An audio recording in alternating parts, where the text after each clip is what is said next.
اللہ ताला ने सूरह हूद में चैप्टर 11 वर्स 3 में कहा कि seek the forgiveness of your lord and turn to him with sincere repentance. अल्लाह की तरफ रुजू करो, अल्लाह से तौबा करो। अब सिंसियर रिपेंटेंस है क्या, उसकी कंडीशंस क्या है? Number 1, immediate cessation of the sin, कि फौरी उसी वक्त उस गुनाह को छोड़ देना, वेट ना करना। यानी आप किसी एडिक्शन में मुब्तला हैं, ट्राई करें, उसी वक्त उस गुनाह को छोड़ दें। जब आपको रियलाइज हो गया है गुनाह है, तौबा की, उसको गुनाह को छोड़ दें उस वक्त। Number 1। Number 2, regret for what is past, नदामत शो करना, रिग्रेट शो करना, लेकिन इतना नहीं कि बंदा डिमोटिवेट हो जाए। ओवर नदामत जो है वो प्रोक्रेस्टिनेशन की तरफ ले जाती है, फिर बंदा एक्शन की तरफ नहीं आता, हर वक्त नादिम होता रहता है, नादिम होता रहता है। इससे क्या है कि उसकी विल पावर कम होती है, और गुनाह का बहुत ताल्लुक विल पावर के साथ है। नादिम होना अच्छी बात है, लेकिन इतना ज़्यादा होंगे तो विल पावर टूटेगी। विल पावर जब टूटेगी तो शैतान मज़ीद अटैक करेगा, शैतान फिर गुनाह में मज़ीद ले जाएगा। बल्कि डिफेंस मैकेनिज़म्स बनाता है हमारा ब्रेन। एक बहुत बड़ा डिफेंस मैकेनिज़्म ये कि मैं तो बच ही नहीं सकता। ये जो सेंटेंस है ना, मैं तो बच ही नहीं सकता, ये शैतानी सेंटेंस है मेरे नज़दीक। इसका मतलब है कि विल पावर मारी गई है अगले की, और वो उसने खुद अपने ऊपर ये बात मुसल्लत कर ली कि I can not leave this sin, मैं तो बच ही नहीं सकता।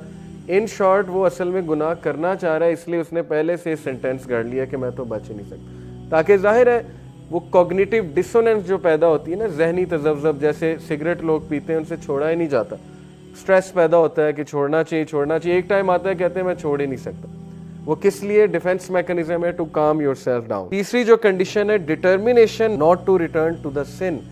पक्की डिटर्मिनेशन आप में होनी चाहिए कि अब मैंने वापस नहीं जाना गुनाह की तरफ। ये सबसे मुश्किल स्टेप है। लोग पहली दो कर लेते हैं, तौबा भी कर लेते हैं, उसके बाद रिग्रेट भी करते हैं, नदामत भी करते हैं, लेकिन बैक ऑफ द माइंड उनके माइंड में होता है कि ये तो मैं दोबारा करूँ ही करूँ, क्योंकि मेरे से तो ये छोड़ा ही नहीं जा रहा, मैं तो फिसलूँ ही फिसलूँ।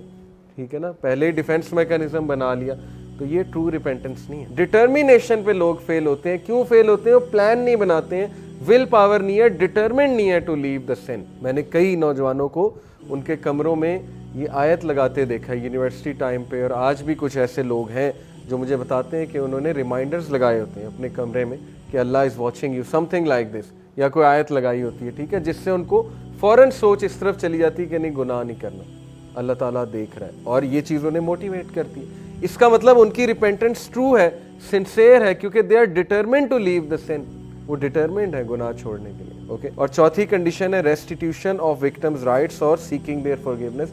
अगर हुकूकुल लिबास से रिलेटेड है गुनाह, तो फिर उस बंदे के जिसके आप राइट्स को ज़िमन कर रहे हैं, वो राइट्स दोबारा से दें उसे, या उससे माफ़ी मांगें। और अगर you can not find that person, although ये सिचुएशन इम्पॉसिबल है आज के दौर में, अब तो सोशल मीडिया का दौर है, मिसाल के तौर पे बचपन में किसी से ज़्यादती की, आज आपको नहीं समझ आ रही, तो आप जो है वो आपको मिल भी नहीं रहा वो बंदा, तो फिर इसके बारे में कि सदका करें, और जाहिर है कि अल्लाह से मग़फ़िरत तलब करें। लेकिन ये पॉसिबल नहीं है, सोशल मीडिया का दौर है, लोग मिल जाते हैं। एक और कंडीशन ये है कि जो गुनाह है, it should be given up only for the sake of अल्लाह।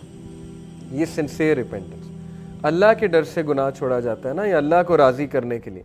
कुछ लोग गुनाह इसलिए छोड़ते हैं कि मेरी सेहत डैमेज हो रही है, ठीक है ना, अल्कोहल एडिक्ट होते हैं, कहते हैं गुनाह इसलिए छोड़ दिया, या सिगरेट इसलिए छोड़ दिया। ऑल्दो ये वन ऑफ द रीज़न्स है, मैं इस रीज़न का इनकार नहीं कर रहा। जब हमने किसी को गुनाह छुड़वाना है तो हमने उसकी इस तरह तवज्जो दिलानी है कि तेरी सेहत बर्बाद हो रही है, रातें जागते हो, ठीक है ना, नींद नहीं आती, और जाहिर है कि सेहत बर्बाद हो रही है, ठीक है। लेकिन जब गुनाह उसने छोड़ना है तो उसने नीयत ये रखनी कि मेरा रब मुझसे नाराज़ होता है, मैं अल्लाह ताला की हुदूद को पामाल कर रहा हूँ, इसलिए मैं ये गुनाह छोड़ रहा हूँ। फिर आप देखें कि उसमें डिटर्मिनेशन आती है कि नहीं आती, क्योंकि जो एक्ट अल्लाह के लिए किया जाता है उसमें अल्लाह की तरफ से बरकत आती है, और जब अल्लाह की तरफ से बरकत आएगी तो फिर जाहिर है कि डिटर्मिनेशन भी आएगी।